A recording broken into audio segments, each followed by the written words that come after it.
Good afternoon. Let me call to order the regular meeting of the Board of Trustees of Texas Southmost College District. Trustees present tonight are Ms. Rosemary Breedlove, Mr. David Oliveira, Dr. Roberto Robles, Mr. Eduardo Campirano, Ms. Zimmerman's on her way, and we have also our president, Dr. Juliet V. Garcia.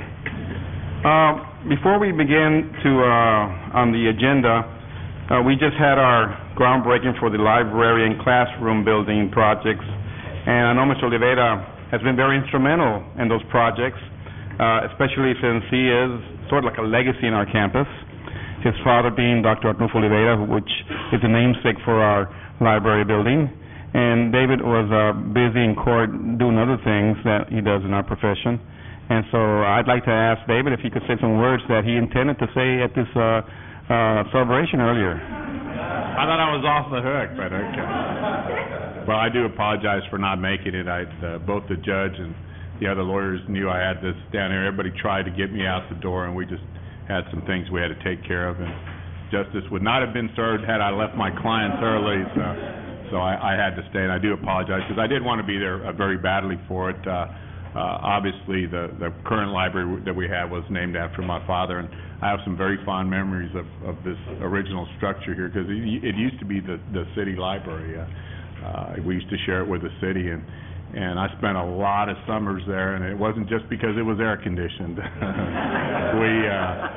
But it's amazing how many kids did. I mean, a lot of us did because we didn't have air conditioning when we were kids. I mean, it was a luxury that very few people could afford, and I think that's probably why I started going to the library, but I developed a love for books there that my dad kind of ingrained in all of his kids, and I can remember going there as a kid and trying to check out as many books as I could, and I think they had a 14-book limit, and my brothers and I we'd always want 4 or 5 more, and so we would sneak them out through that mail slot on the side. We'd always return them.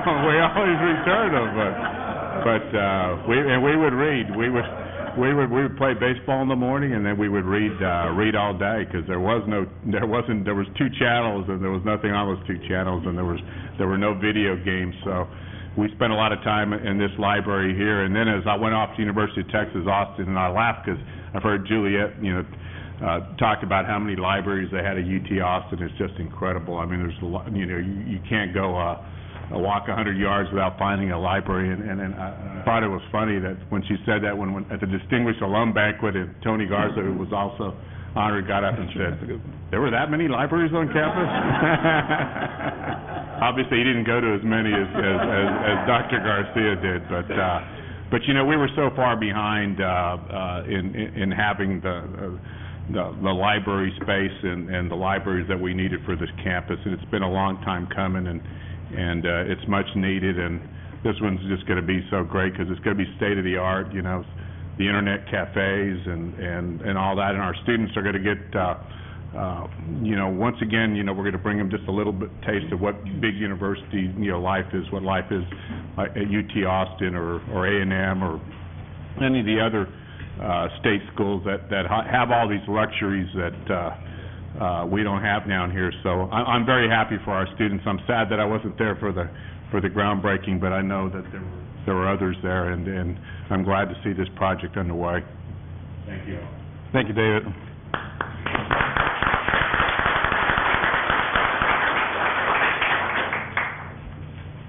At this point, we're going to depart from the posted agenda and move on to items number 3, 4, and 5.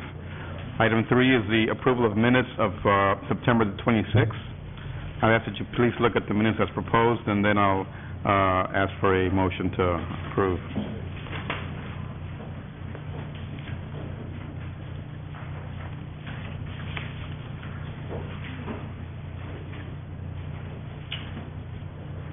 I'm sorry, this is a motion to approve the minutes? Yes. I've reviewed them. They look fine. I will move that it be approved. Motion has been made by Mr. Oliveira, second by Ms. Breedlove. All in favor, say aye. Aye. All opposed? None. Motion carries. Did it suspend the meeting of all abstain? Okay. Thank you, Mr. Campirano. Item number 4 is speakers to agenda items and public discussion. We are honored today to have our own mayor, the Honorable Pat O'Mara, to address us. I'll ask the mayor to welcome to your house, Mayor, and please welcome to the podium.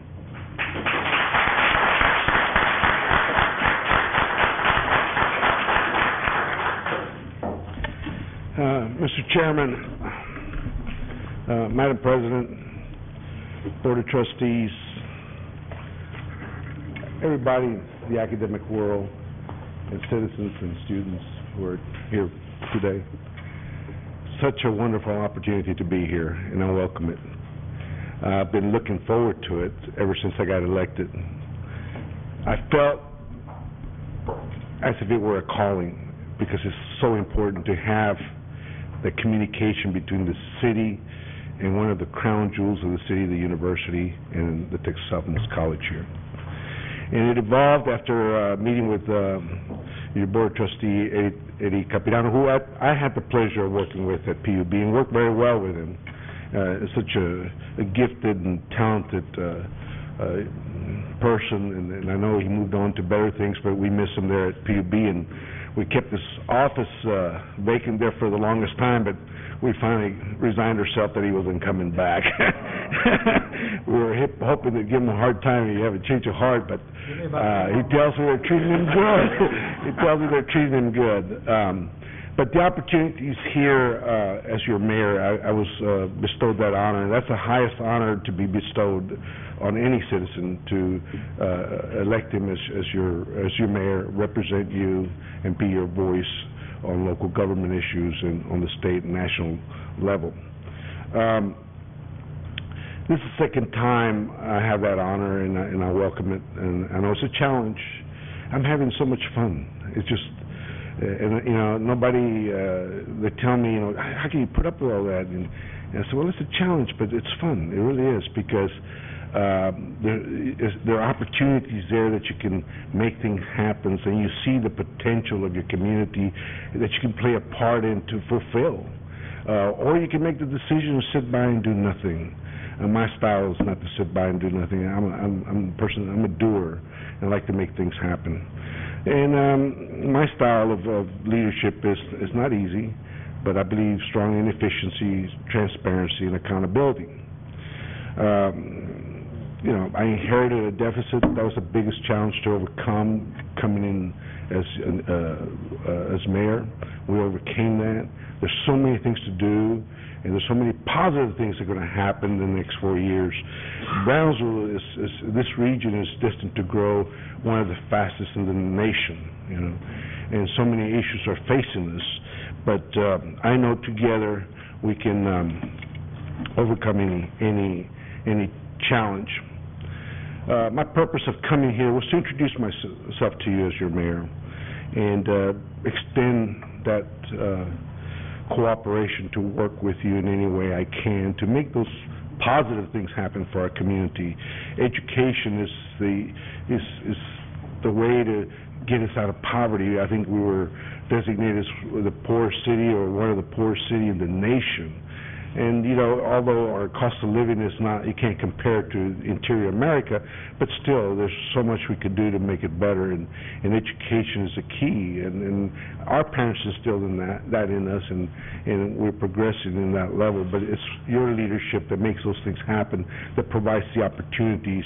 As you were talking before, Trustee Oliveira, when you only had one library here, and we shared it with the city and all that, you come a long ways. You look around, and it's just grown by leaps and bounds. Nobody would have imagined that a few years ago, 17 years ago. And I'm proud to say and glad to say that success, you have proven that it can be, you can reach for the stars and get there, and you're doing a good job. And there's more to do. And I also want to share my vision with you, how I see Brownsville in the next 4 years and in the future. I thought that was important to come here and let you know what I see as your mayor and leader of this community, of where we can go, what we can fulfill. And the third thing reason I wanted to come here is find a way we can implement a way that we can have those lines of communication between the city and the university to work together wherever we can. You know, sometimes we won't agree. That's okay.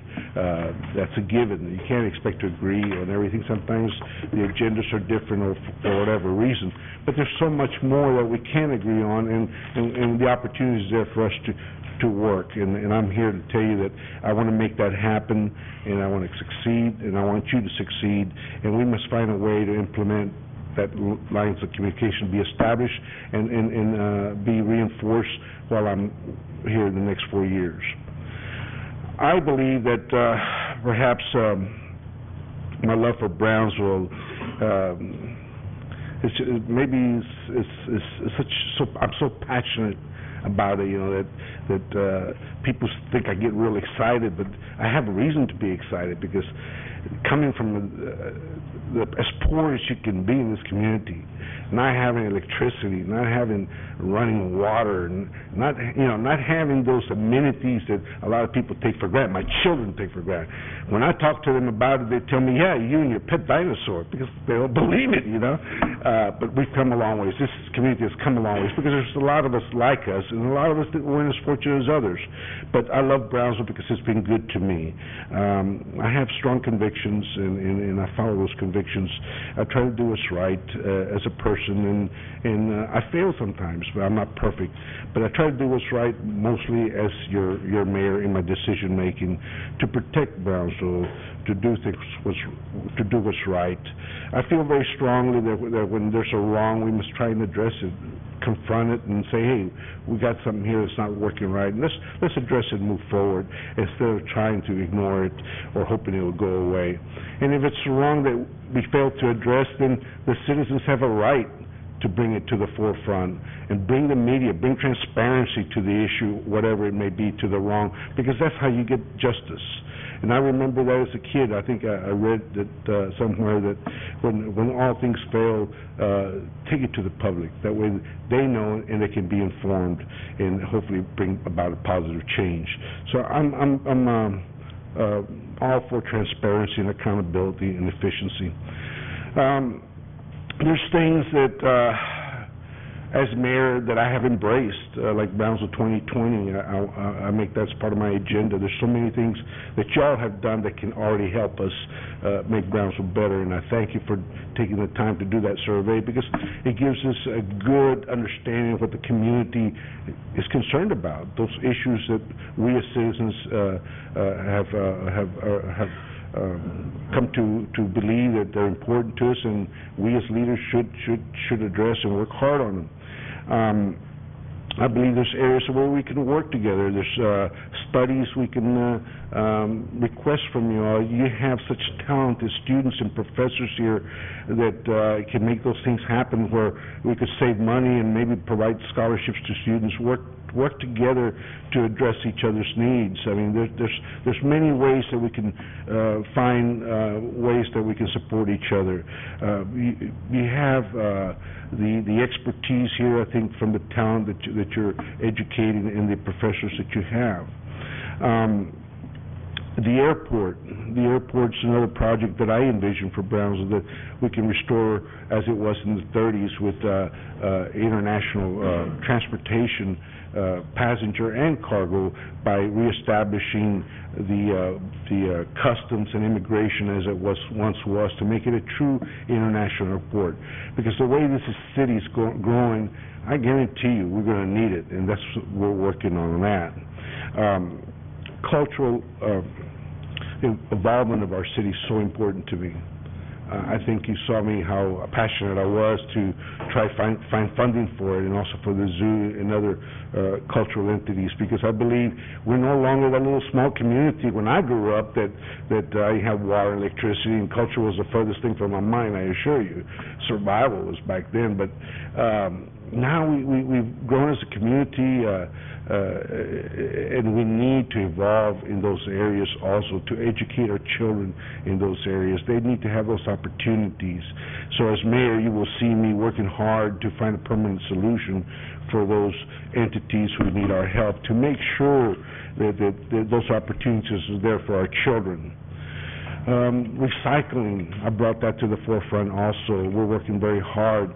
Although some people don't realize what we do in the background. We were so focused on the budget, trying to overcome the deficit, but we've been working on the recycling agenda here, and we're very close to bringing it to the forefront. And hopefully, maybe you can help us with that. Educate the students here to participate, or their families will participate, to make this a success, to help protect our environment and our landfill, and address those concerns. One of the things I'm very passionate, I found so much support, I didn't realize I had that much support, was the pet problem we have here in Brownsville. That's a cultural problem also. In Brownsville, a city this size should have approximately 38,000 pets vaccinated, registered vaccinated. We only had 6,500. That tells you that's a health hazard waiting to happen, or maybe a rabies epidemic that we should, as leaders, try to find a way to prevent by educating our citizens on pet care, pet responsibility, and holding people accountable. November 3rd, I'm having the first mayor golf tournament to raise funds. I think we've already raised something like $35,000 from sponsors. That will go to this to help us with media to educate people on vaccinating, spaying, neutering, and pet care. So we're hoping to continue to raise more money. But that's a problem that had been ignored, and we can no longer continue to ignore it as a community. And I was overwhelmed by the support I got on this issue, that people are very concerned, just as I am, and many of you are, that we can do better, and we should not have to euthanize 7,000 pets a year. There's better alternatives. Dr. Roses was kind enough to easily come to the bat when I needed his help, and such a sweet dog that he helped me out with. The other thing that's part of my agenda, other than the Brownsville 2020, the streets and the drainage and all those issues that we face every day, public safety, ambulances and whatever, those we're dealing with, working on those issues, is the border wall, which y'all will be affected quite a bit, but the whole community will be affected. I'm doing everything I can to prevent that from happening. And as your leader, as mayor of this community, I think I made it very clear that we're going to fight this everywhere we can to stop the border wall, because we believe there's alternatives, and we would lose so much as a community if this were to allow to happen. We have the Palmetto Hill site, the last battle of the Civil War. We have the National Wildlife Refuge that would be affected, which has cost millions to acquire in land acquisition to protect our environment and make sure that corridor is there, and also brings millions to our community for those nature enthusiasts that come down all the way from all over the world just to get a glimpse of an endangered species or fowl, and we need to find alternatives to the border wall that will continue to allow us to use our resources for the benefit of this community and also protect our environment. We have the university here that will be affected with the wall. The golf course, in essence, will be ceding land to Mexico, which is mind-boggling to me, because there's a treaty that's established the border here between Mexico and the United States. And in essence, by building this wall, or allowing it to build this wall, we're saying that we're moving the boundary to the north from where it was. And I believe very strongly, in consulting with attorneys and believe the action we're going to have to take, is that we're redefining the border line there, and that goes against the treaty. So I assure you, we'll be working hard to stop that from happening, and I know you share that concern. We have the Chisholm Trail there in Hope Park, with the origination where they used to gather the cattle and take them to Kansas for top dollar in the 1800s. We also have before the bridges were built, the ferry crossing, the Silas Ray power plant, and the intake of water where we process your water to provide you every day. All those lands will be affected, the farmland. So I really don't think that our legislators really realize the impact they will have on this community, because if they lived here, I assure you, I'm sure they would be fighting tooth and nail, and hopefully will succeed. Because when I think of Brownsville, I just don't think of Brownsville. In fact, when people ask me when I'm away from Brownsville, they answer, "What's your population?" And I say 1 million. They say, "Well, that's a big city." Well, I include Matamoros, because anything that happens here affects Matamoros, anything that happens in Matamoros affects Brownsville. We're so bound in either culturally, historically, commerce, we're so tight together that we cannot ignore that they are part of us and we are part of them. So this border wall, as silly as may sound to us, and people see it as something that will solve a problem that I think is a false sense of security. It's going to take education. It may even take litigation, but we're willing to do that. I have proposed a alternative, a virtual wall. I believe it was Dr. Coulter that started the project of the Weir Dam back in '72. They had the vision to look to the future that we would need water. Water is very important for growth. Unfortunately, that project was by the wayside when I got on board, and the reason being is because Mexico had not really been involved, and there's no permit from Mexico. Although, as Eddie can tell you, we have all the permits. We have $19.6 million in funds to construct. We're ready, but nobody was really talking to Mexico. Having the relationships that I have with Mexican officials from the first term, I easily contacted people in Mexico City and was able to bring that project back to life and get it to the President of Mexico, who has knowledge of this project and has assigned it to the proper agencies to look to see if it will adversely affect Mexico if they were to issue a permit. Hopefully they'll find nothing that will break the deal, so to speak, that we can work with whatever problem through engineering or whatever and make it happen. In fact, I got a call today and I was there on the phone 20 minutes. There are people that are very interested in this project in Mexico City, and hopefully it will serve as a virtual wall, as an alternative, because it will raise the water level from to 26 feet above sea level. It will back it up for 42 miles and widen the river about 300 feet all total. So it'll serve where people can, the Border Patrol can patrol it very easily.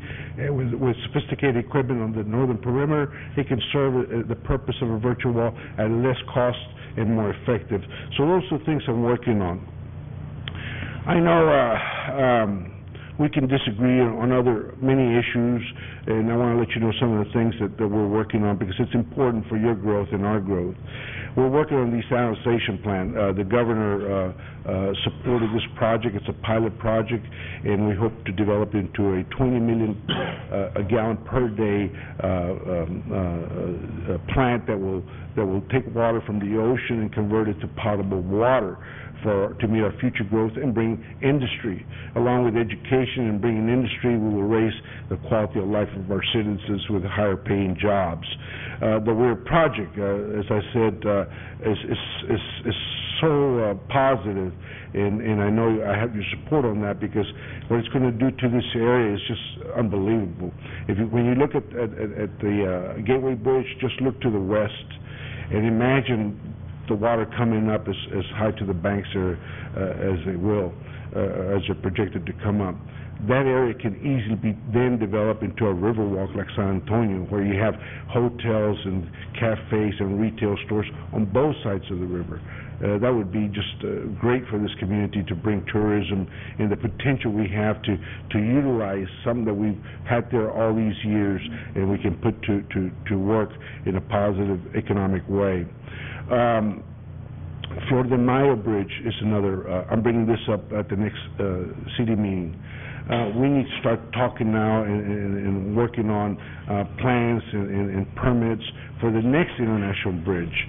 Brownsville is scheduled to grow by leaps and bounds in the next 10 years, and we need to meet that growth even beyond. So we need to start planning now with international bridges. So we need to look at that site and bring it back to life to see how we can make that happen. The West Rail project, that's an important project where they will relocate the trains from the south and the north side over there by north of River Bend. That's already being worked on, and it's happening. Land has been acquisition, and TxDOT the engineers are going to make that happen to where the rails will be obsolete here, and that's going to be something great for Brownsville, and we hope to see it also. The binational cooperation, I cannot stress enough how important it is for Brownsville to work with our neighbors to the south. I believe that's a priority in order to have those lines of communication to seize those opportunities that we have here to fulfill our potential. The desal plant's a very good example, and the weir, where we need their help, and the international bridge, the future international bridges. I was at Canacintra this morning giving a presentation on some of the projects like the transportation, where we're going to put all the buses together, the VTC, the Greyhound, and the taxis, all under one facility near here. I brought to their attention the desal plant, which will produce 20 million gallons per day. Knowing that Matamoros is also going to have a problem with water, they can participate and make that into a binational project if they buy into it. So there's that potential of working together in that desal plant along with the weir. I know you have business to conduct, and I want to thank you for the opportunity to come here before you. As your mayor, I want you to know that I'm working hard. I'm committed to my community, to you, to serve you, to do the best I can for you in our community. But it takes a community to work together, even when you disagree. It takes vision. It takes the commitment, the conviction to make it happen. And I'm here to tell you that I'll do my part, and I welcome you to join me. Anything I can do for you, you know where to find me easily, I'm sure. But I welcome the challenge. I enjoy what I'm doing, and the next 4 years I know are going to be prosperous years. And we need to find ways to where we can implement some time of communication with the university, maybe on a monthly basis, Dr. Garcia. We could have coffee or whatever and just talk. You know, some of your board members would be more than happy to participate with me. You have concerns about it. This is your community too. I mean, your world goes beyond this boardroom. Dr. Robles is such a, pillar of the community as you all are. I know you all are doing a lot for this community, but I also welcome the help that I could use from everybody. So with that, I want to leave that message with you, and hopefully we can get together on a monthly basis, Dr. Garcia. And thank you very much for the opportunity. Appreciate it. Thank you. Thank you, Mayor.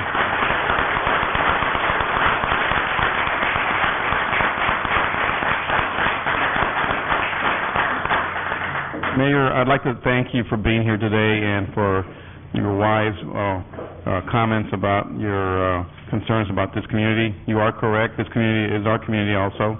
And I think we're both on the same page in that we believe that higher education is the catalyst for bringing wealth and betterment to our community. This board is proud to say that we've had a long-standing tradition of working well with city administration. In the past, we've had things, as we discussed today at the groundbreaking for the library, we've had a levy move because in part of the city's cooperation.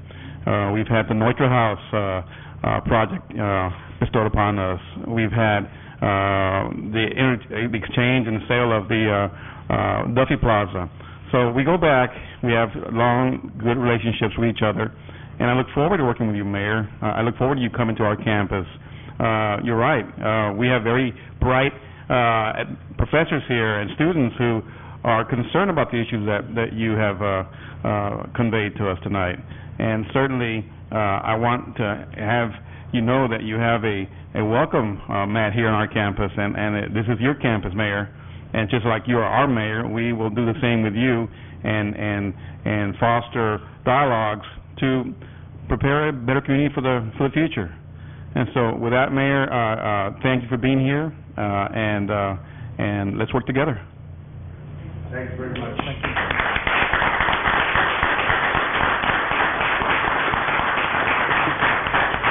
I have another function to go to. You can very well appreciate that. My job is in. Last night I had a a meeting, in fact, till 10:30 at night. So it goes on and on, but I enjoy what I'm doing, and if I may be some use to it. Thank you. Thank you, Mayor. Thank you Appreciate very it much, much. Mayor. Appreciate it. May I introduce the three? Absolutely, yes, ma'am. I will take a moment just to thank the mayor for his representation on the border wall issue. I think it's been very important, and I think it's clear and direct and right between the eyes when it has to be, and that's very, very important to us. There are three people that we want to introduce today that are an important part of our university. Rosemary Martinez, would you please introduce our new staff Senate president?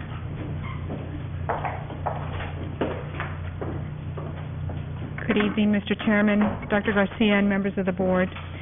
It's my pleasure to introduce you to Mr. Juan Andres Rodriguez, who is the new president of the Staff Senate. Juan Andres Rodriguez is the program director of career services at the University of Texas at Brownsville and Texas Southmost College, with 7 years of managerial experience in higher ed and 4 years of managerial experience in underground mining operations in his native Mexico. He's a guy of many talents and many traits. He holds professional certificates in human resources, applied finance, and economics, another different skill. He has a Bachelor of Science degree in mining engineering from the University of Guanajuato and a Master of Business Administration degree from Southern Oregon University.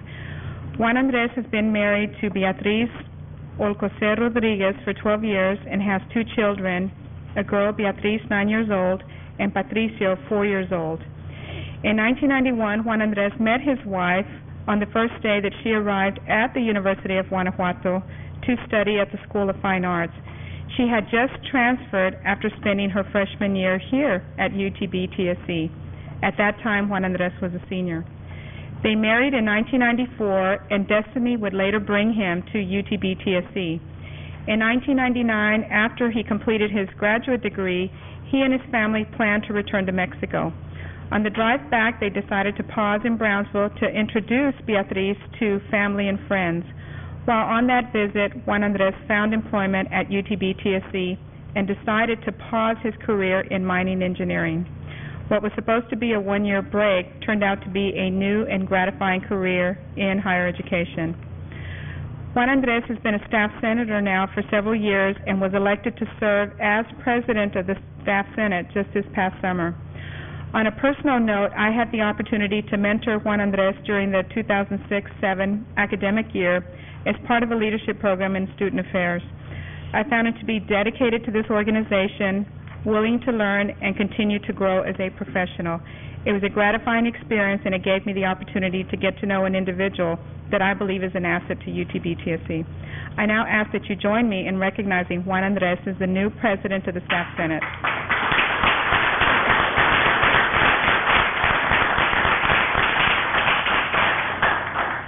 Thank you, Rosemary. Those were very kind words. Mr. Chairman, distinguished board members, and Madam President, as you heard, I've had the privilege to work in this fine institution, and I've actually adopted UTB-TSC as an extension of my family. In the last 7 years, I've witnessed incredible growth in the student population, buildings, faculty, and support staff. The impact that a higher education institution has in its community is indicated by the support of its community members when they self-impose a tax to develop the infrastructure for it. One of the reasons I decided to accept this position was to contribute in the strategic vision of this institution, to develop new facilities to host 20,000 students by 2010, knowing that we would preserve optimal student-to-faculty ratios to ensure quality education, while we also develop the support staff that will be at the front line as well as behind the scene, providing support services for students and faculty. Therefore, my goal is to assist this institution achieve its goal by promoting staff development, leadership training, succession planning, and overall constructive employment practices that will lead to a positive organizational climate. Thank you very much. Thank you, sir.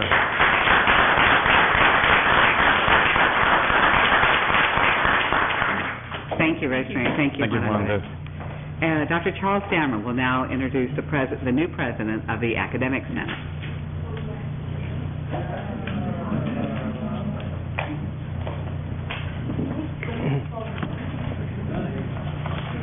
Well, I have the pleasure to introduce someone who already is familiar to all of you.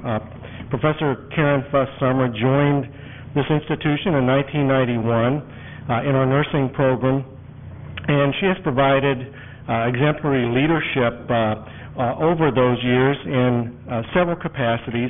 For a number of years, she has been serving as the director of our vocational nursing program, and you know how successful that program has been in graduating very strong nurses who then are extremely successful in passing their boards and moving on into the profession.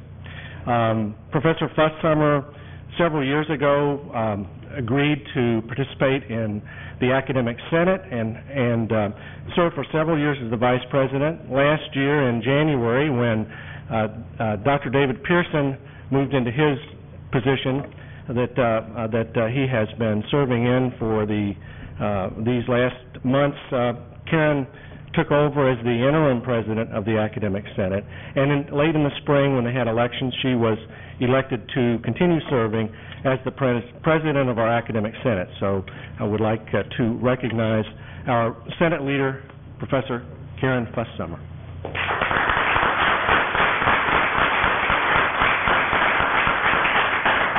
I didn't know I was going to have to give Chip my CV, so I just gave him a couple of lines because I thought that everybody knew who I was since I'd been here since the beginning of time and the partnership.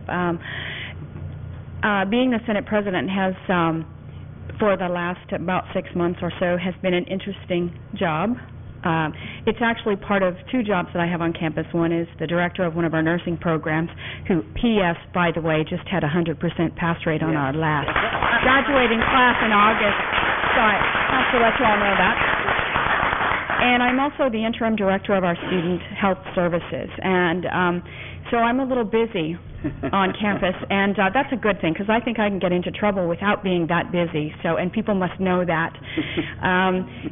The Senate is one of the legs of our shared governance on this campus, and with the staff Senate and the student governance body, we are just one part of that cog that makes our university run. And I am happy and thrilled to call myself a faculty member on this campus. My colleagues are hardworking and diligent in a place that is where the students are hardworking and diligent too, and which faces many challenges on a daily basis. And so I count myself blessed every day to come to work, to be with them, to do the work that we have to here on our campus. And I'm thrilled to work with our administration, who have been very supportive of our endeavors, Dr. Dameron and the provost and the president, in the affairs of the faculty. I believe in our faculty and the rights of our faculty to fairness and equity and all of the important concepts that we have in this country, and so I appreciate that assistance. I look forward to being here for 2 years. Don't ask for any more because I'll be tired by then. I'm looking for retirement. A beach somewhere in Costa Rica, I keep saying, but no. And I hope that the board and I know all of you and Rosemary, and I hope that you all, I welcome you to any of our meetings. I know they're almost as long as these. Except when David was on vacation, they used to be short. But I appreciate your goodwill. And this is a plug, David. I'm plugging David. David has promised me a Senate, a faculty club in our lovely Cavalry building. And so I'm going to, it's on record, David, nod, that the faculty Senate, the Senate and the faculty are longing for that opportunity. So I'm going to get down now because get out.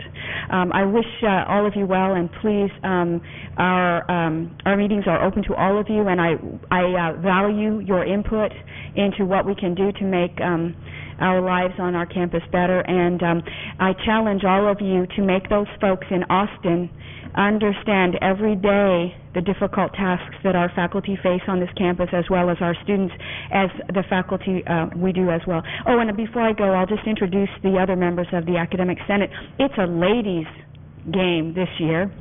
The Vice President of the Senate is Dr. Babette Morgan out of the School of Education, and you know her well. She's been before you many times. Dr. Elizabeth Heiss is the Treasurer out of our Environmental Science Program, and Dr. Irma Jones out of Business Technology. And so the ladies are working hard, and we appreciate your goodwill and continued support. Thank you.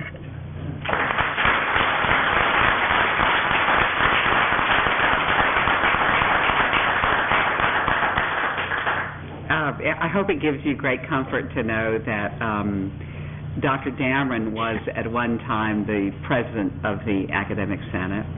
Dr. Pearson was at one time the president of the Academic Senate.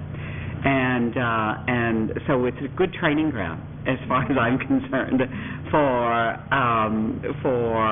folks who know how to be advocates of those that they represent. And aside from David and promising faculty clubs, who make good decisions when faced with many competing tensions on campus. That was already part of the official record. I just want you to know, thank you very, very much. I have one more introduction that is going to be made, and that's also by Dr. Dameron. He will introduce the principal of our Math and Science Academy. Thank you, Dr. Garcia. As all of you will recall, 2 years ago, the state legislature approved our request to begin a Math and Science Academy on our campus to bring high school juniors and seniors here to study, to earn high school credit simultaneously with college credit, and to have the opportunity to complete 2 years of college work upon graduation from high school. We are realizing that dream, and this fall we have brought our first class of students. I would like to introduce the principal of our Math and Science Academy, Mr. Edward Argueta. Mr. Argueta is the new principal, and he received his Bachelor of Science degree from the University of Texas Pan American in Edinburgh, and his Master of Education degree from the University of Texas at Brownsville and Texas Southmost College.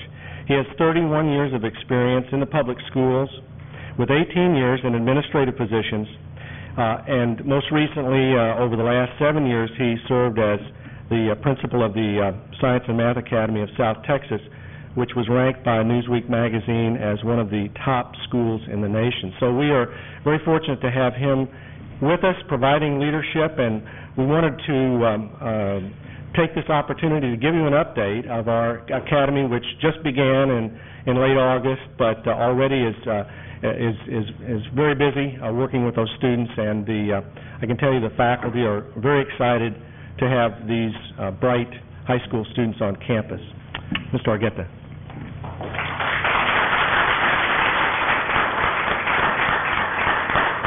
Good afternoon, Mr. Chairman, board members, Dr. Garcia, members that are present. May I ask my two students to come up, please, and if they can join us up front? I thank you for this opportunity to share about a wonderful program that we have at UTB-TSC, a program that mirrors one in North Texas, a program in North Texas that has produced many success stories. And when I saw this program, I say, why just North Texas? Why not South Texas? We've got the potential here. And that allowed me to say, this is something that I want to do. Those success stories that have happened in North Texas can happen here in South Texas. And with time, I want to come before you and share some of those success stories. For now, we are a new program. We are budding with newness, but at the same time, we've got some wonderful, wonderful students. As principal, I said, I can delegate this presentation to my students, but I said, no, let me go ahead and do some of it myself. But I do have two students that are going to help me with the presentation. One of them is Emily Boster. Ms. Boster, can you please stand? Emily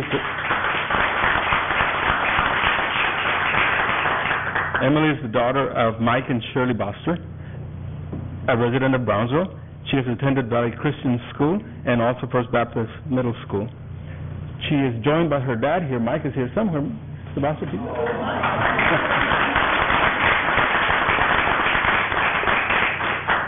Thank you, Emily. I also, and these, by the way, they volunteered. They were not drafted, okay? Another gentleman that came with me is another student. His name is Andrew Garcia. Andrew is the son of Mr. and Mrs. The son of Mr. and Mrs. George Garcia. Andrew lives in Los Fresnos and attended St. Joseph's Academy, both his middle school and his high school year before coming to us. Andrew, thank you. Math and Science Academy. If I can get this to work. First of all, I want to share some of the people that are part of the academy in itself and see that it is running the way that it should. Dr. Gil Brogdon, he is our dean, our interim dean. Dr. Rosales has been part of the program since before I was on, and of course we've got the support staff that actually they're the ones that get things done, and we know that without secretaries and without the counselors, we would not have the program that we would want. Why a Math and Science Academy? We're addressing a national need. We know that there's a shortage of engineers, mathematicians, scientists. We know that more than half of the science and engineering degrees are workers that around the corner are going to be looking at retirement over 40 years. 40 is not retirement age, okay, but a lot of these are a little bit older than that. And the fact is that more than half of the engineering degrees are awarded by our universities, they are awarded to foreign-born students. We don't have the interest by the students that we're producing. We don't have that interest in the math, science, engineering, architectural fields, and we need to promote that interest. And how better than to start them at an early age and show them that the math and the scientific fields are exciting, innovative, creative, and allow them to just get that interest going at an early age. History. I think you all may know a little bit of this, but I said let me go ahead and remind ourselves. It was introduced by Dr. Zavaleta, if I remember correctly, in the 79th regular legislative session, and it was under House Bill, or Senate Bill, I should say, 1452, approved by Governor Perry. Why? To work with these students that are gifted in these areas and to give them a heads up on the careers that they may like. Benefits, quite a few. One of the benefits that's not there is freedom. Our students are saying, we are at the university, we're not bound by time and bells that ring every 50 minutes. They enjoy the freedom that they have, but at the same time they're working with the excellent professors that were mentioned earlier, with the programs that we have here at UTB-TSC, with the opportunity to meet with these professors for research projects or for the astronomy project that in the chess programs that they're trying to draft my students out of those, into those programs. And we say, why not? Can 17-year-olds handle a university curriculum? And I think the answer is yes. And you will see what is going on within our program. What are the opportunities for the students? You can see there that they're going to accomplish two things at the same time. They're going to finish their high school years. They will earn an MSA diploma from the University of Texas Southmost College. And at the same time, they will be completing 2 years of university work, an associate degree, 66 minimum hours, with the potential to even do better than that. Of course, when we look at students and we say, can we put any student into this program, we have to be careful, because there are some students that may not be ready for a program such as this. But as you can see, the requirements were not that stringent. Resident of Texas, composite of 1070 on the SAT, and had to have at least Algebra 1, Algebra 2, and Geometry under the belt, because we wanted to start them off with pre-calculus when they came in this year.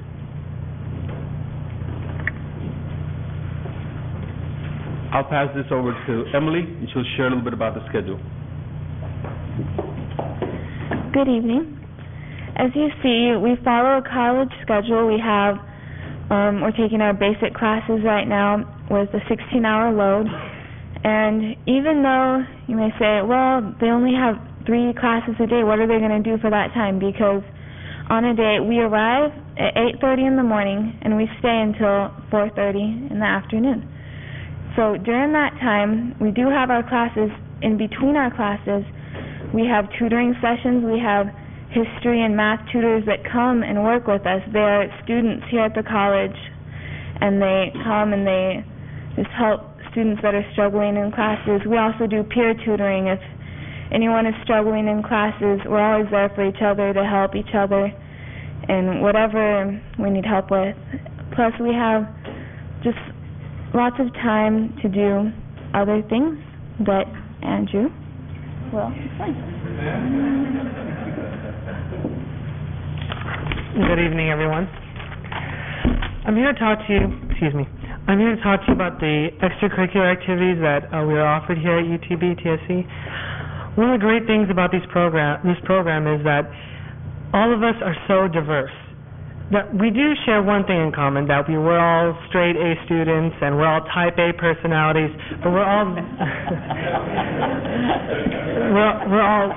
we're all very diverse in what we find interesting to us. We have one of the questions that I had was, would we be able to be involved in different extracurricular activities? I know me and Emily were involved in the swim team. I was in the kids voting club. And once we were accepted in the academy, we were offered to join any student organization on campus, any intramural sport. We are a complete college student. Even though we are high school, we are offered all the benefits of every college student on campus.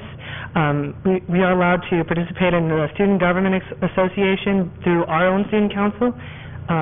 We are allowed to participate in Vogue Games Arena Ball, Art Club, and even submit a couple of articles into the Collegian. Also, besides the extracurricular activities found on the UTB-TSC campus, we have our own separate clubs that we've formed unofficial. We have our student council, which I'm the vice president of. We are the governing body of the MSA. We promote activities such as the Monster Mash Monday, the Halloween Extravaganza here on UTB-TSC, and also some of our own activities that we're wishing to participate in, such as the Reforestation Project here in the Lower Valley. As an MSA student, we're required to complete several hours of community service, and that is just one of our big projects. We have our health and fitness club that in between classes, if we don't have a major test or a quiz to study for, they go work out at the gym and they run around the block or so, and they enjoy doing that. We have our recycling program, our movie club, our MSA store/business club, and our newly formed MSA a cappella group and art club, which me and Emily are the head of. Thank you very much. A lot of activity.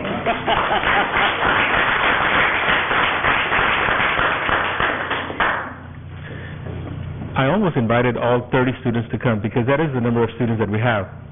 But they were busy studying for a math test tomorrow. So they said, no, we're also going to meet with parents tonight, and they're kind of sticking around a little bit for that. But I just wanted to share enrollment this year is 30 students, first year junior students. It just happened. We didn't plan on having 15 females and 15 males, but it just right down the middle, 15 and 15. 81% of them are making all A's, and we realize this is at midterm. But they're making all A's and B's, and that to me is great because that's what we envision. We envision these students being A or B type students, being able to handle the load of a university as far as curriculum is concerned, and they're proving that it's so. We've had some hiccups, but that's why we have the tutors, because we want those students that are making C's, and I think I saw one D in there. We want those students to move them up, and so that we can have 100% in the A and B range. Projected enrollment for next year, we want to have a total of between 60 and 80 students next year. One of the things that will have an impact on that number is space. We have 2 classes, and we also have to talk some teachers into being the instructors for these students, and sometimes teachers are hesitant. But if they talk to the teachers that have these students now, they say they bring a uniqueness to the class, a liveliness that they didn't expect.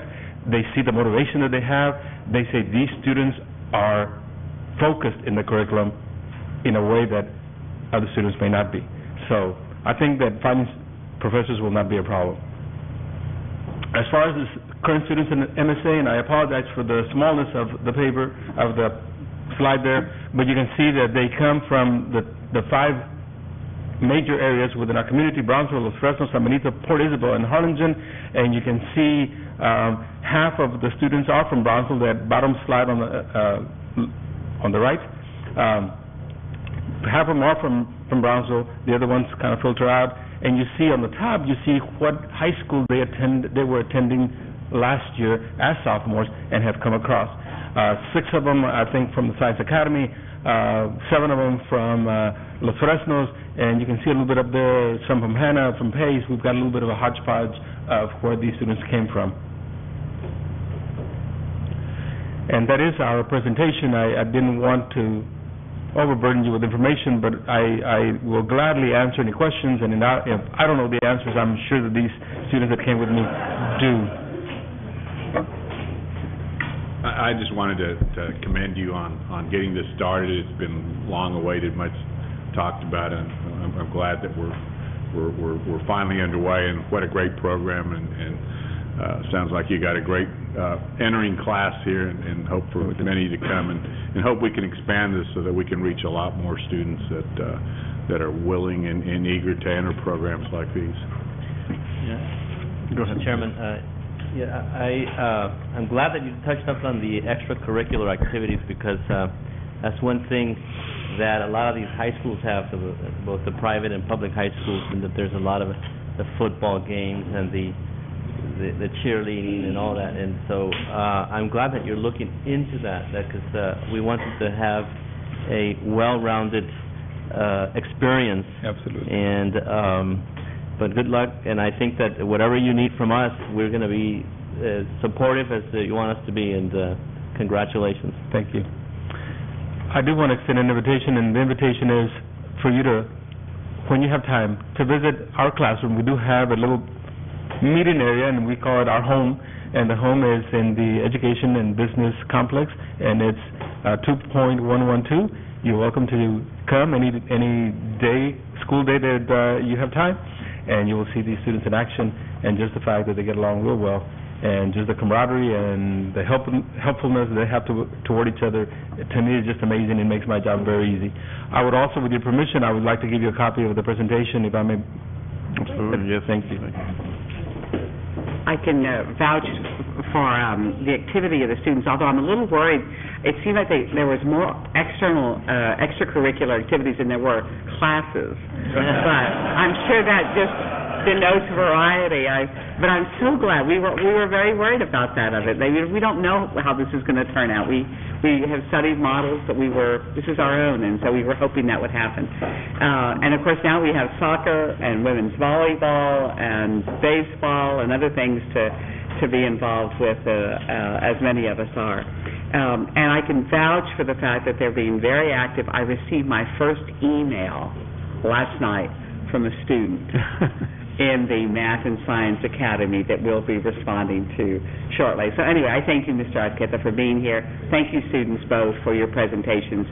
They're very, very well done. We'll excuse ourselves. We do have a parent meeting that we want to attend. So Thank you. Thank you. Thank you.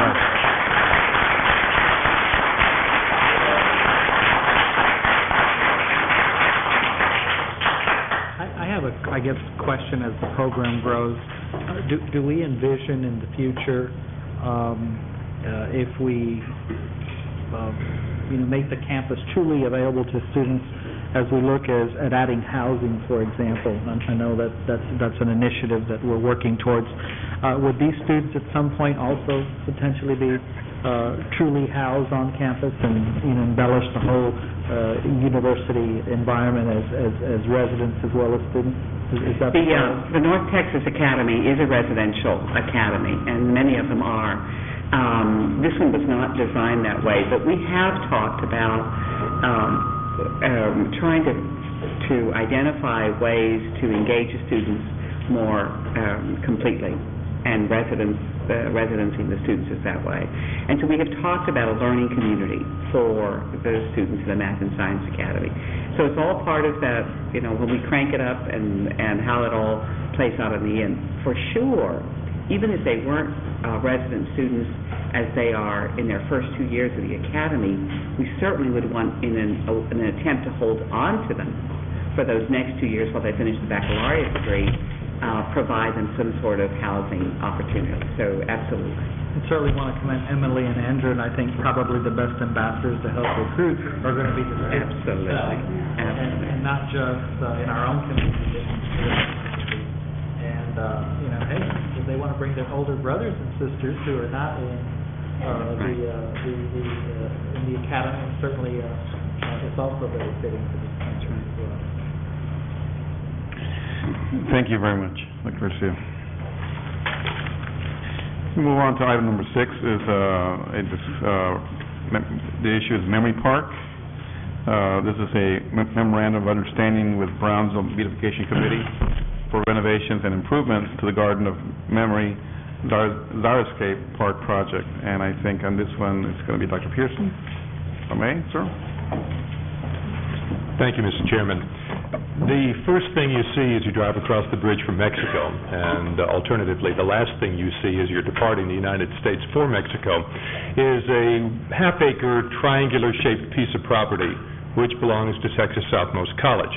It's called the Garden of Memory Xeriscape Park. It's bounded by University Boulevard, by Washington Street, and by International Boulevard.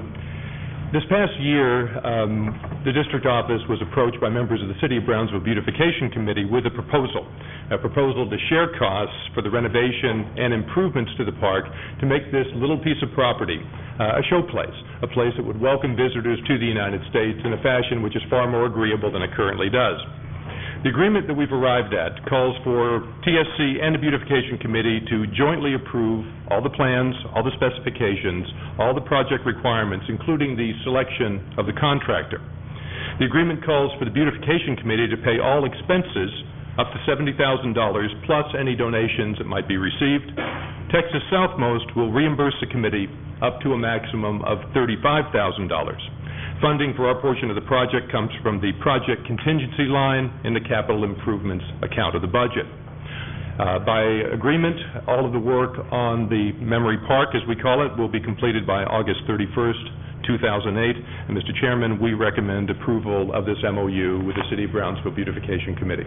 Okay, so we need a motion to approve the memorandum of understanding and to authorize Vice President of Partnership Affairs to execute all documents related to this MOU. Motion's been made by Ms. Breedlove. Is there a discussion on this item? Is there a second, Dr. Robles? No, discussion. Discussion, go ahead. Yeah, Dr. Pearson, just wanted to make sure that there is language in the agreement that we since we discussed before the meeting that we have as much say on how this park or memory park is going to look like and the expense as the beautification committee. Yes, Dr. Robles. The way the agreement will work is that both the Beautification Committee and members from our staff, from physical plant, and particularly Juan Jose Avalos, will be working closely with the city, but we've worked out an arrangement where both the city and Texas Southmost has the right of veto over any changes that might take place. We've already worked out an arrangement as to the design. Scott Pajeski of SSP Designs did the original work on that, and we've agreed on all of the basic parameters of what the park will look like. But again, any changes that might occur, any additional decision-making, both the city and Texas Southmost will have veto power over that. And what about the maintenance and operation of this? Yes, sir, that will fall to us. This is university property, and so maintenance and security will fall to us as it would for any other portion of campus. Do we have any idea what it might cost to maintain and operate? I asked at one point, it's a fraction of one grounds worker's time is what we're really talking about here. There will be some irrigation, but it will be minimal because this is a xeriscape park, which means we're using a lot of native species, and so hopefully after the plants are established, there'll be minimal requirements in terms of irrigation, and maintaining an irrigation system tends to be one of the more costly aspects of this. But it'll be a fraction of one maintenance worker's time. We'll have to have people over there on a daily basis to dump the trash, as we are currently doing now. but it really is going to be a really insignificant increase over the types of maintenance and security that we're currently providing. Dr. Robles, a reminder that it is property that belongs to us, and Yeah, we have I think, maintained it in the past, as always. A couple of comments as well. I know that Mr. Rubio is here. He's the chair of the Beautification Committee, and just kind of follow up on the comments that Dr. Pearson made as it relates to the fact that it is a xeriscape park. And, originally this park was developed with PUB's involvement as a demonstration as to how you could maintain a landscape environment and yet at the same time encourage water conservation. I would just I've already mentioned it to Dr. Pearson, but I've certainly mentioned to the Beautification Committee that you may approach them as well and probably seek their participation. Either from the standpoint of whether there's budget shortfalls or any way they could participate and kind of maintain that same emphasis, because there really isn't enough things in the community to demonstrate how you can still do beautification at the same time, practice water conservation. And it's probably one of the few things PUB still, if it still remembers it has it, I guess I should say. I'm sure they do, but you may want to approach them and possibly get their buy-in in a way that will enhance the project. Okay. Any other discussions? Mr. Rubio. Mr. Rubio, yes, sir. Just to answer that comment, we have already approached. Thank you. We have already approached Cameron County Commissioners for additional funds because we thought that with some of the changes, stuff like that, we might be going over budget. So they kindly agreed to give us $10,000 to help with the project, even though they don't own any property or anything like that. But since it affects them, they went ahead and authorized $10,000 as additional expense to help that.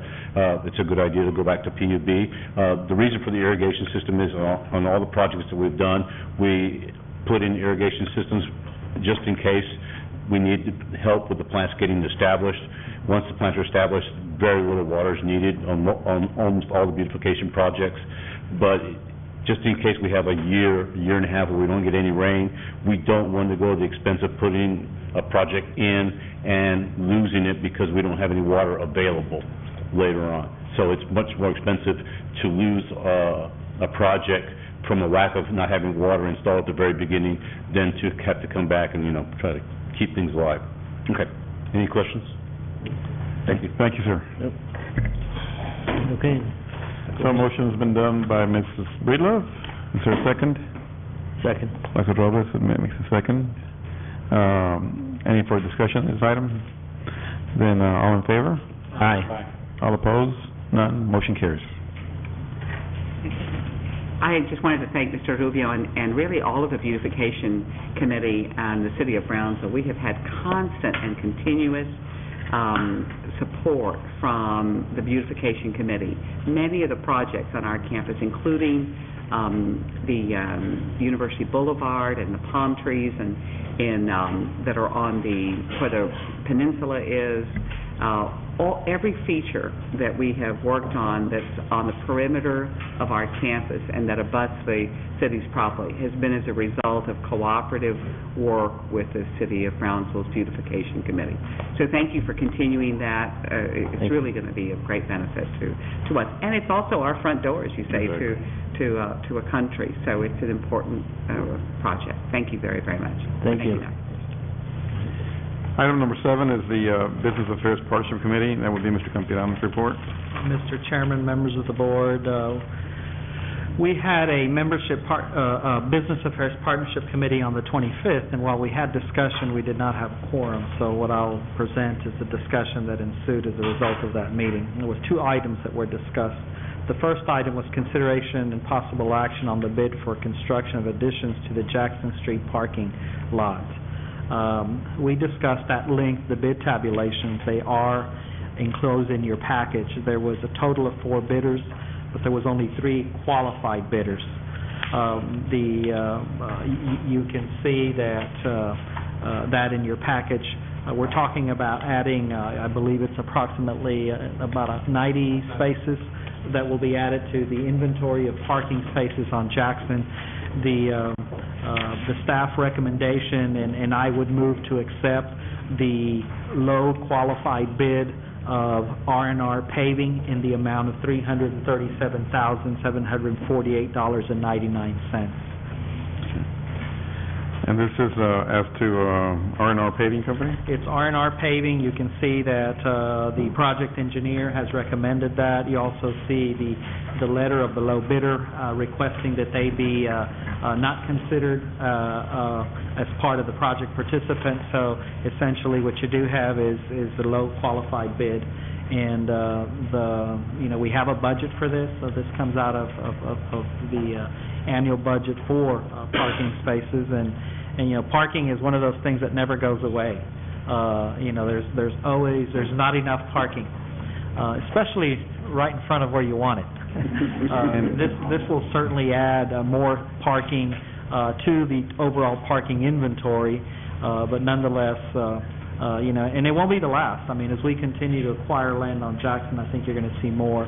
But there's enough volume now where you can do these two separate pieces of property and be able to pull out about 90 spaces. Now, keep in mind that because it's a construction project, you also have to comply with the city's requirements for landscaping. So, if I'm not mistaken, about 10% of that area is going to have to be dedicated for landscaping. So you'll see what I think are certainly have been past history of well-groomed, well-lit, well-used parking spaces along Jackson. And this will give us 90 additional spaces. It'll add to the inventory. Right. Any other discussions on this item?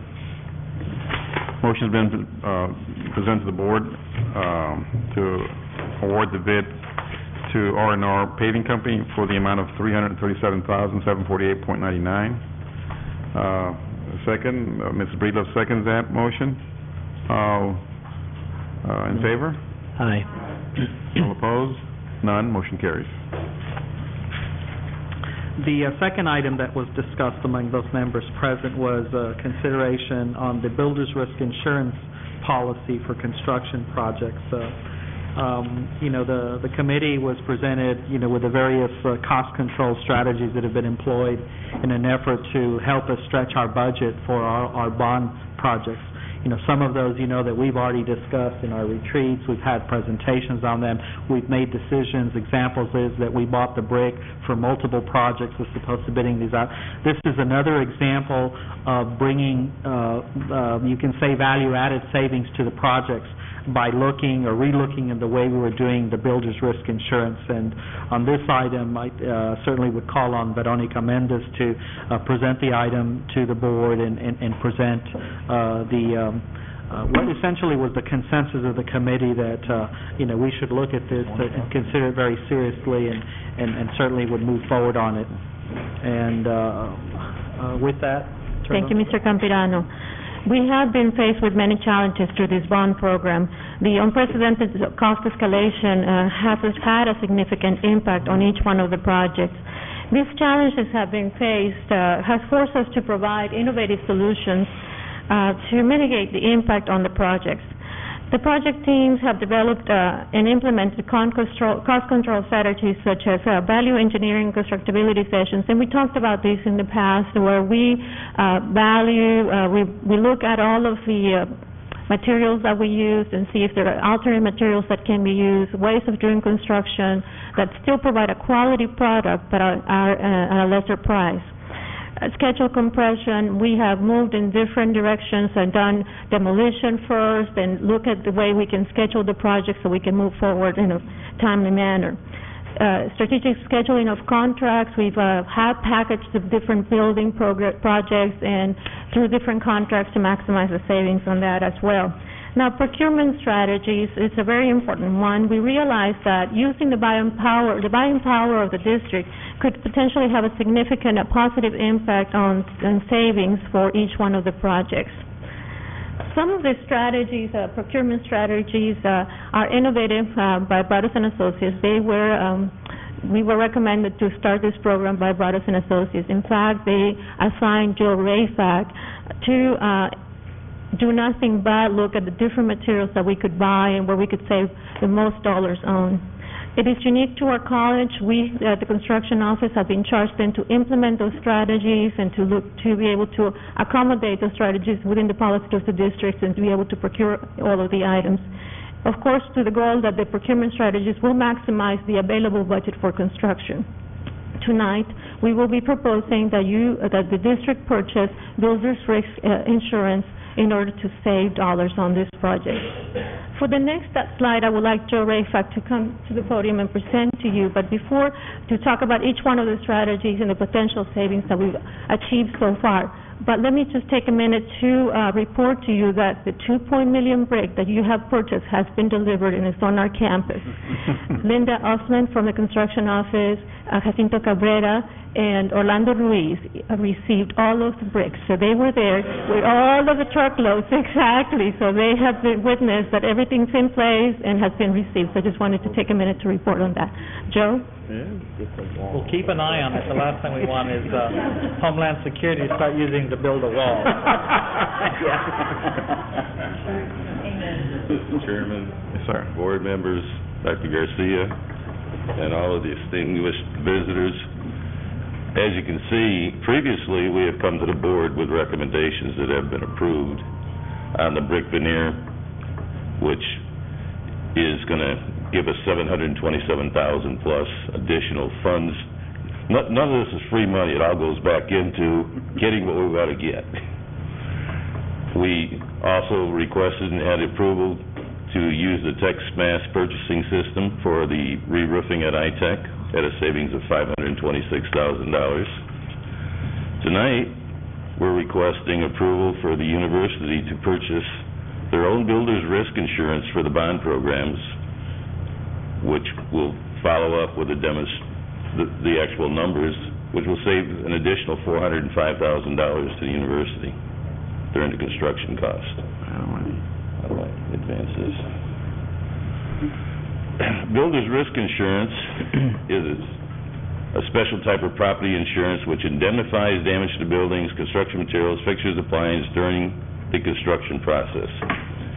Under normal contracts, your general contractor provides this at a cost, and you pay for it at a cost to the university.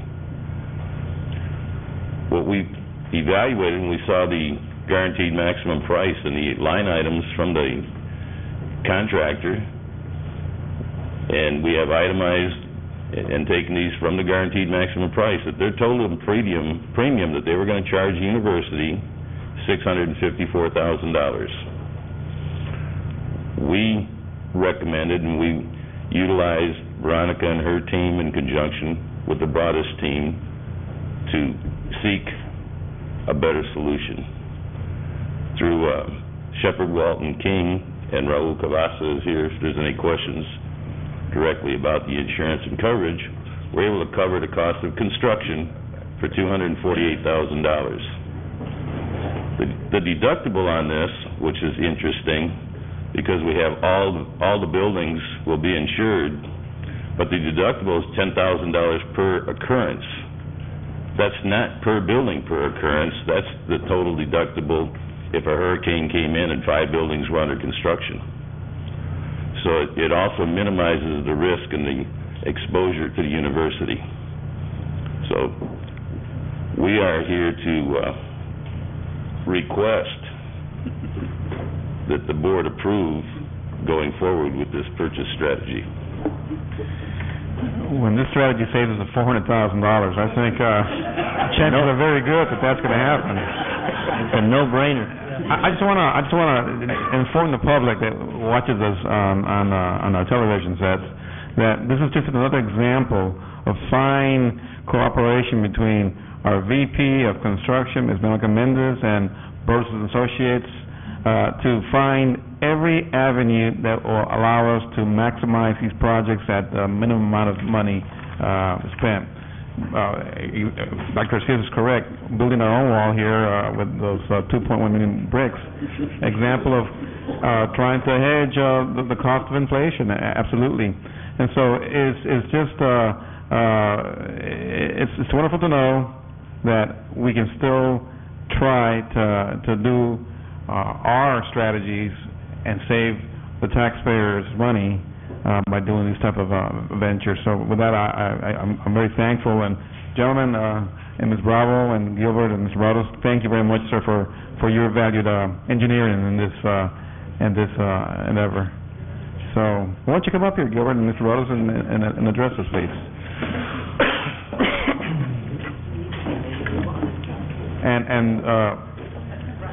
And Shipper Walton King, also, please, sir, please approach. Raul, well, there you are. Because this is very important to us. They've told me I've already talked enough today, so I'm going to turn it over to Gilbert. Well, obviously, I'm going to come back and say that the Board of Trustees and Dr. Garcia and Construction Council always challenge us to look at better ways to provide more value to the college, and this is just another one of these endeavors in terms of saving dollars and maximizing scope of work and maximizing your dollars, taxpayers' dollars, for this particular bond program. So we're going to be coming back with many more, but this is just kind of the start of the program that we talked about many months ago. But with your challenge, I think that certainly gave us a little more creativity in terms of our approach and our innovation in terms of proceeding forward. So thank you for driving us, and we'll be coming back with more savings for sure. Thank you, Gilbert. So, Mr. Chairman, I just want to congratulate everyone here, that all of you that we met several months ago about concerns with the rising cost of construction and all that, and I have to tell you that you all listened carefully, you heard us, and you've taken action, and this is the result of your work, and we appreciate how hard you work to save all this money. We really do. Thank you. You're welcome. Thank you for letting us be involved. Go ahead. Thank you. I think, again, just to kind of illustrate what those three actions have done, we've essentially saved approximately $1.4 million. And you know, I mean, having a bond approved in 2005 and then 2 years later actually going out for bid is quite a difference in the escalation of construction materials. So, you know, all the innovativeness that can be used to put money back into those projects is going to be helpful. But if you really want to kind of look at what the impact is, you know, to date it's been about $1.4 million. So that is good. I would move to accept the proposal for builder's risk and windstorm hail insurance coverage from ACE Fire Insurance and Admitted Max Specialty in the amount of $248,394.50. And authorize the Assistant Vice President for Planning and Construction to negotiate the contract. Motion's been made by Mr. Campiano on the committee and seconded by Ms. Zimmerman. Ms. Brito, do you have any comments to make? I do. I just want to say thank you to our Raul and Shepard Walton King, because we do want to work with our local contractors in everything, and with your insurance help, I know you have to be a partner with this too, and we thank you very much. It's very important for us.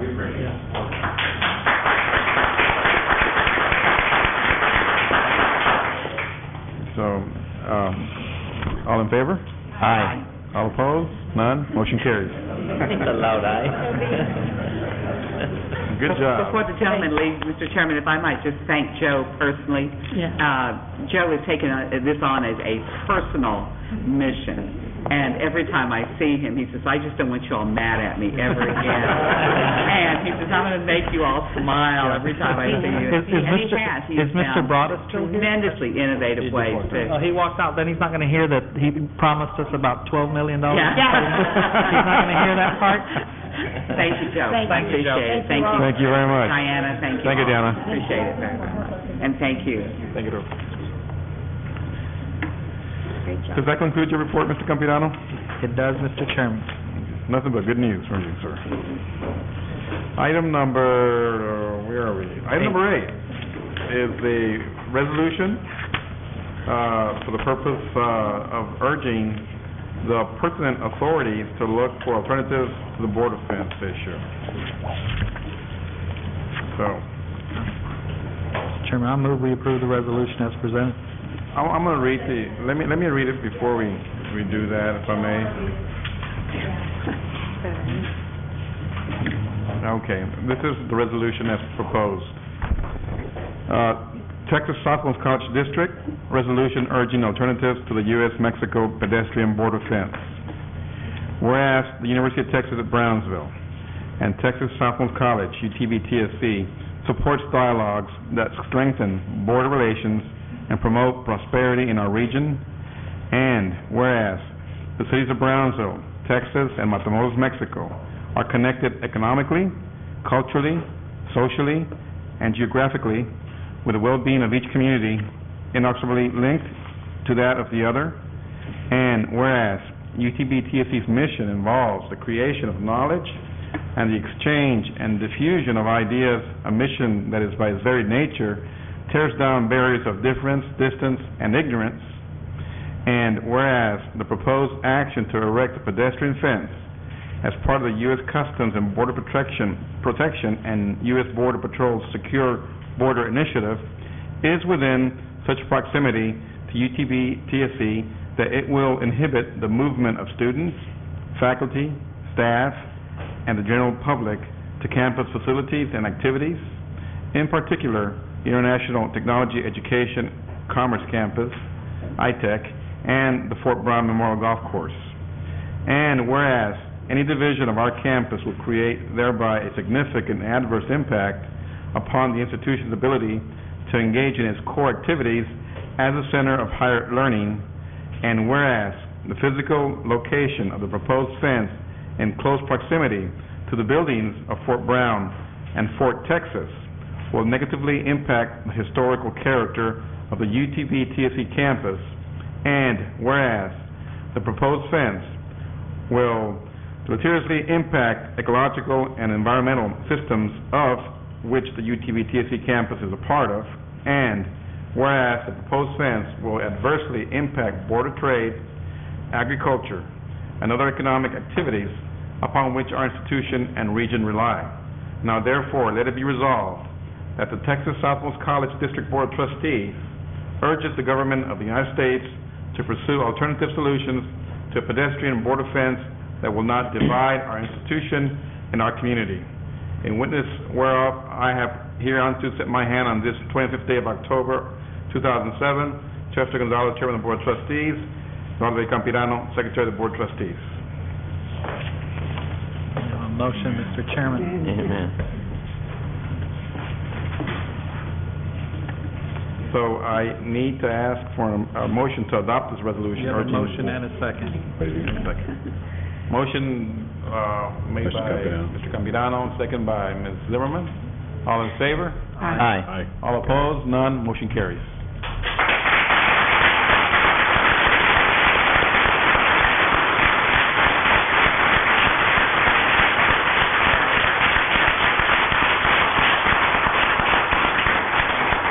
Mr. Chairman, if I could, I'd just like to commend, I guess, the mayor and other city and I guess county officials that have taken the lead in fighting this measure and trying to come up with a solution that'll work for everybody, because it is important.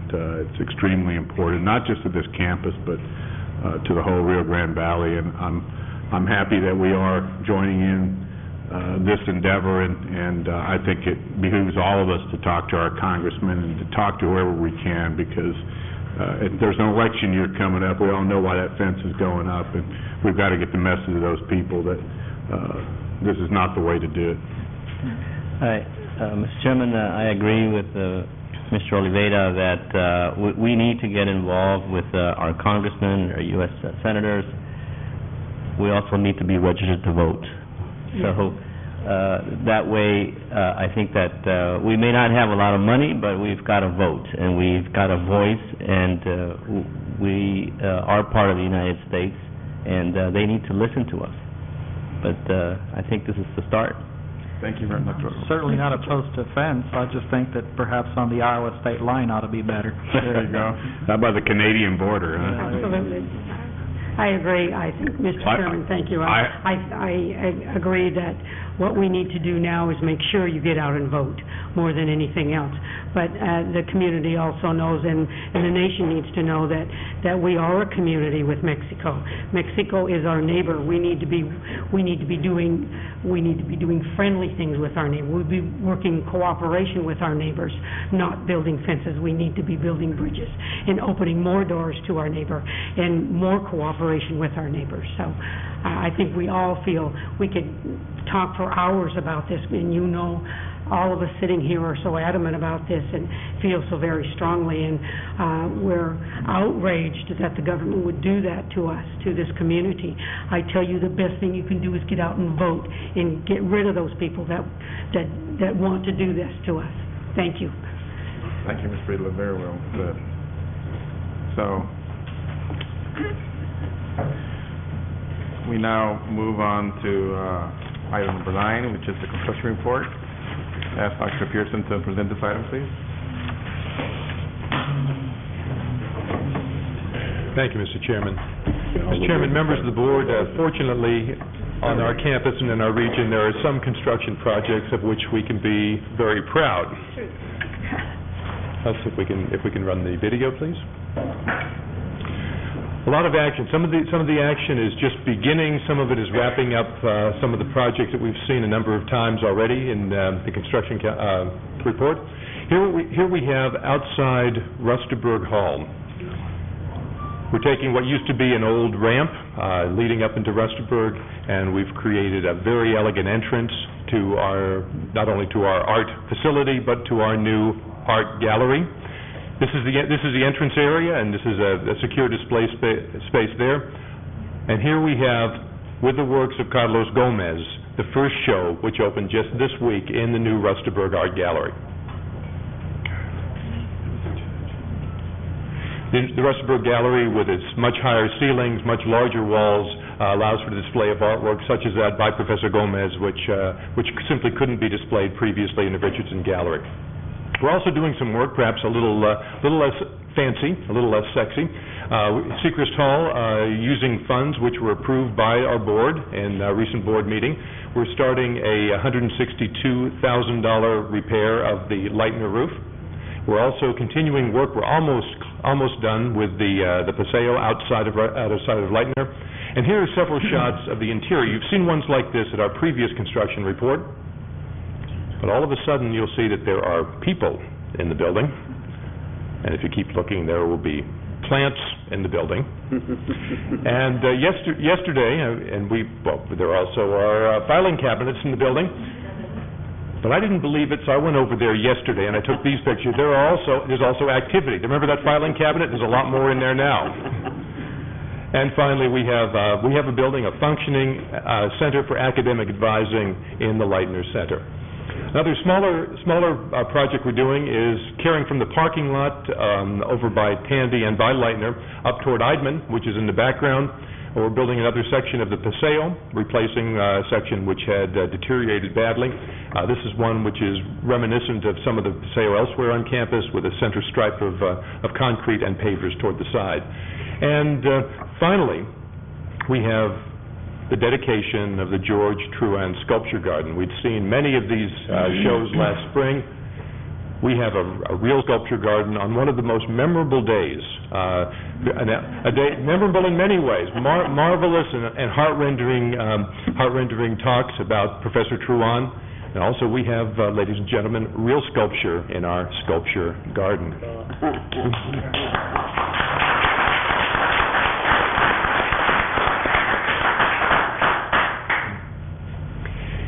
It says to be continued, and indeed it's going to be continued right now because this is a two-part performance. We also have some construction report with regard to the bond projects, particularly the rec center, and at this point I'll turn this over to Veronica Mendez, our Assistant VP for Planning and Construction. Veronica. Well, happy to report that the work has begun at the iTech campus. The main entrance to the iTech has been closed as we begin the site work outside. As you recall, you've also approved the roofing repairs at iTech, and we've done already about 10% of that work. American roofing contractor began working right away since we had good weather and a lot of people working out there, so 10% of the roof has already been completed, and work continues. This shows a little bit of the deck replacement that needs to happen in order to have a good roof there. Remember, this is a green roof on our camp, on the ITEC. We are going to give you a different perspective of the rec center today. We take aerial pictures and all sorts of pictures, but this one gives you an idea of the progression that has happened throughout the construction project. So you'll see how the building comes up, and as the site was completed and the seal was erected, the foundation was poured, and what you see out there today. We also have planted the field already, so you'll see some patches of green back there, and it's just going to continue to grow and be ready when we open in a year from now. Now, the next series of pictures is a game that Dr. Pearson would like to call, where is this from?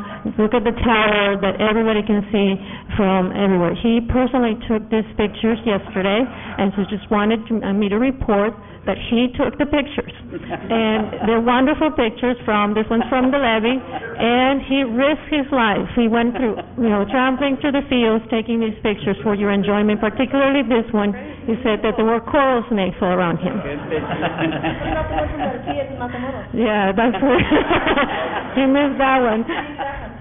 Just to give you a quick update on all of the projects, of course, the rec center is under construction. The classroom and the library building, we will begin the site work next week, as we had the groundbreaking today. The Center for Early Childhood Studies, we are doing the redesign of the foundation and will be going out for bids soon, as we discussed at the last board meeting. We are still under design on the Music Education Building and schematic design for the Science and Technology Learning Center, and happy to report again that ITEC is under construction. May I just say that I like the scorpion with a shovel? Isn't that great? Our own department here, and they're just very creative. We have great people here that do wonderful things for us. That concludes my report. Thank you, Ms. Mendes. Mr. Chairman, to conclude, if I might just add a word of thanks to all of the folks on the physical plant who did so very, very much to big projects such as Leitner, such as Rusterberg, such as a Truan Garden, to the marvelous completion that we saw today. These folks, working with them, sometimes we forget, sometimes we think somehow it's the bosses who have most of the ideas, not so in physical plant. We have not only folks who are putting pavers, they're creating designs. We have folks who have a sense of artistry, a sense of craftsmanship, who have worked extraordinarily hard and brought all of their efforts to bear on these projects.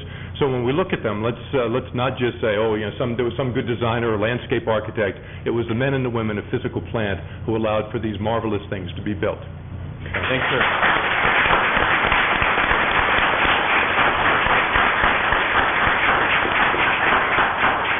Mr. Chairman and Dr. Pearson, I want you to know that I know every one of these board members notices things that I know physical plant does. When we drive in this campus, we notice things, how beautiful it looks, and how talented these people are, and our faculty and our staff. We are so proud of them. Every one of us here is proud of them, and we note what you do, and we are, again, we can't say enough about what a wonderful team that you all have here, and we know this. Every one of us knows this, and we thank each and every one of you for the part that you play in making this campus the most beautiful thing, the best place to have an education in the state, and to make it so welcoming and warm for people. So we thank you very much. Thank you, Ms. Friedlow. Item number 10 now is going to be Dr. Garcia's report to the board. Thank you, Mr. Chairman. We've had the two groundbreakings, so I will just mention to you, of course, that we did have the Truan Garden dedication. You've already seen pictures of it, nicer than I can draw with my own words, except to tell you about two students that I thought were extraordinary, former students of George Truan that came back to testify about the impact that he had had. One is Selena Hinojosa, who is now a very active artist based in San Antonio, and the other is Evaristo Vallarino, who is an art teacher at Garden Park Elementary School. And I thought it was extraordinarily significant that you teach two students and they both go in such different directions. You never know the impact you'll have on a student. One becomes an art teacher at Garden Park, affecting thousands and thousands of kids here at home. The other becomes an artist in her own right, and now will be teaching in a different way. So I thought that was lovely, that this board recognized the contributions of a member of the faculty, and that the students came back to be such an important part of that presentation. The library that you all have already talked about tonight is going to be a beautiful building. It is going to be 3 stories high. It will be taller than the Education and Business building. So as I stood there today and I looked up at our small EDBC building, I was trying to imagine what this will look like adjacent to it. It will be except for MRC South, it will be the first 3-story that we build on campus. It will also, remember, as part of the bond project, there are $2 million to renovate the Oliveda Library, and that money will be spent after the new library is online, so that we don't deter access to the work of the library, but that's also upcoming in that project. The classroom building that you saw today designed is going to provide us 39 square feet of classroom space, large amphitheater kind of spaces for students. At one time, over 800 students will be in that building if those classrooms were filled to capacity. So 90 new parking spaces is great. However, unless we all learn to bike, we're going to continue always, as you said, to have a problem in terms of access. Our radiologic technology program this week underwent an on-site visit by their accrediting body, the Joint Review Committee on Education in Radiologic Technology. The accreditation team spent 2 days on our campus reviewing the program, visiting several hospitals and clinical sites, as well as interviewing faculty, staff, and students. The team stated at their exit meeting that they will report that the radiologic technology program met or exceeded all of the many standards and statements. They indicated that they will send that report to me in the next couple of weeks, and then will communicate their recommendations for our review and response. Please join me tonight in thanking those folks who have worked very, very hard to make sure that this was the result of that visit, beginning with Dr. Eldon Nelson, our Dean. Dr. Nelson, thank you.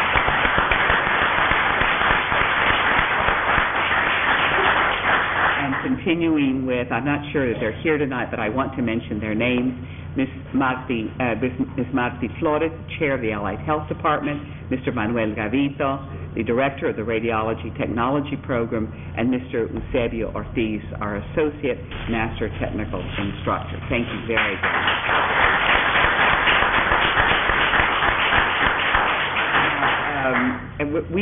We are evaluated always. You know, people talk about you should be accountable. Well, every one of our programs that has an external accrediting agency is accountable, real time and on an annual basis, not any less than that. And especially our nursing programs, as you've just heard, in our health programs.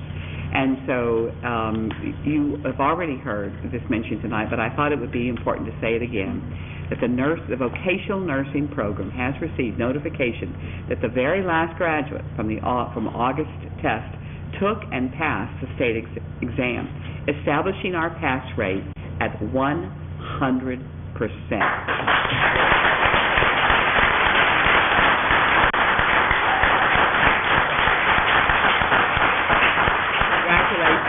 Again, to the Dean, Nelson, to Karen Summer, the Director of that program, and to all of the faculty that work so hard to prepare those students.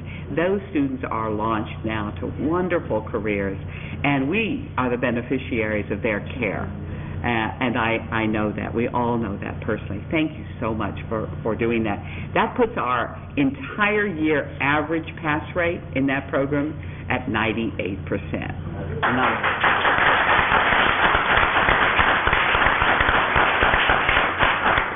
Yeah, there was a front page story today in the newspaper that I thought I might mention. That's about the United Nations Day, which is a joint event sponsored by your university and Brownsville Independent School District.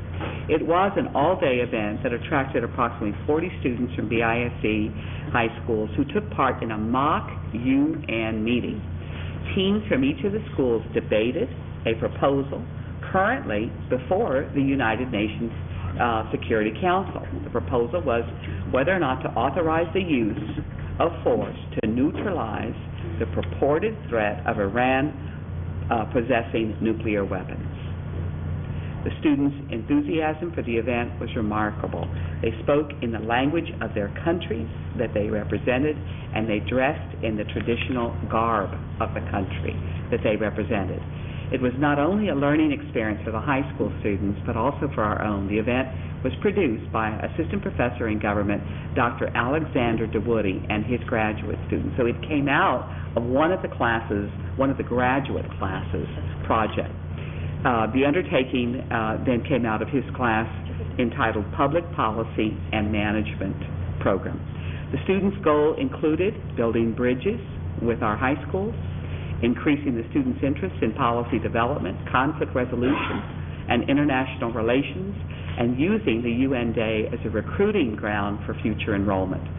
We congratulate you, Dr. DeWoody, and Ethel Cantu, the dean of that wonderful college that has produced this, and we look forward to many, many more events of this kind. Thank you so much. You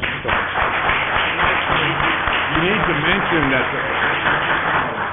Anna High School, go Eagles. Well, I was going to say that proud papa here, My son was on the way too. Tyler Oliveira was a participant and also appeared in the newspaper. I think he was representing the island of Bikini, or what was that? I'm not Now, congratulations to all the schools that participated. It's a great program. I understand they all had good teams. It was coverage in the good paper was excellent. Yeah. It was. It really was.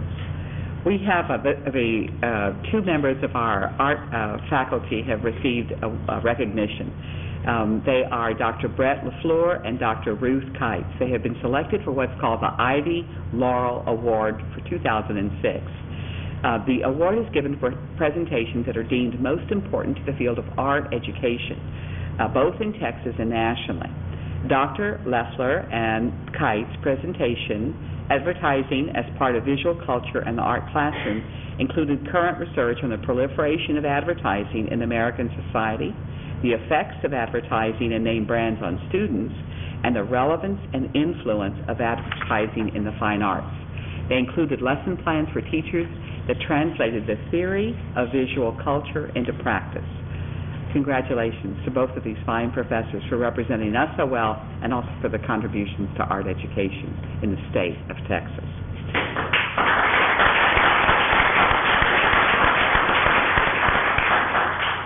One of our professors in counseling receives awards every once in a while. It seems to be a sustained effort on her part, and this has occurred again, and that's Dr. Alma Leal. Dr. Leal is a professor in school specialties. She's been named Counselor Educator of the Year by Texas School Counselors Association. Many counselors have benefited from her experience and knowledge. She will be recognized this year at the TSCA Association Conference Luncheon in Corpus Christi. And again, congratulations, Dr. Leal, for this important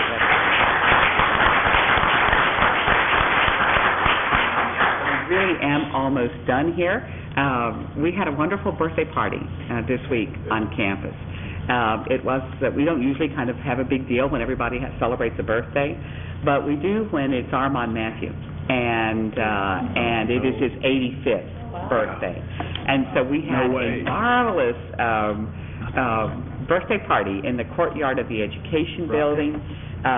We had staff singing their songs to him. There wasn't a dry eye in the house, I tell you. By the end of this ceremony, it was just wonderful. And we announced the beginning of an endowment that is going to support his favorite endeavor, and that's Kids Voting USA.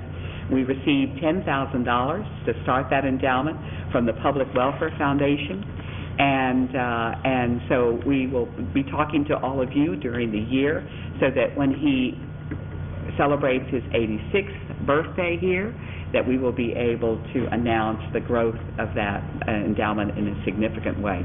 So, felicidades, Padre, once again. Thank you for being with us on this campus and for the gifts that you give us every day. My final announcement has to do with a concert that's upcoming. Vicki Carr is coming to Brownsville. She's a 3-time Grammy Award winner. She brings her rich voice and international acclaim to Brownsville at 8 p.m.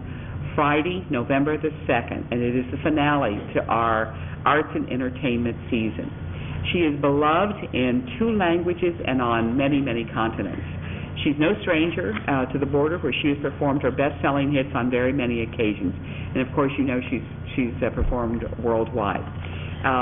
She's also received, however, humanitarian awards as an artist, and has been honored with the Imagen Foundation Humanitarian Award and the Hispanic Woman of the Year. Her particular love and interest for her humanitarian efforts include education, medical research on lung disease, cerebral palsy, and muscular dystrophy. So please come. All of the orchestra seats are already sold out. So I hope you weren't waiting till later to get yours. This will hopefully encourage you to get season tickets next year and guarantee that you have a place for all of these. So buy your tickets early and come and enjoy the concert. Thank you very much. That concludes my report. Thank you, Dr. Garcia.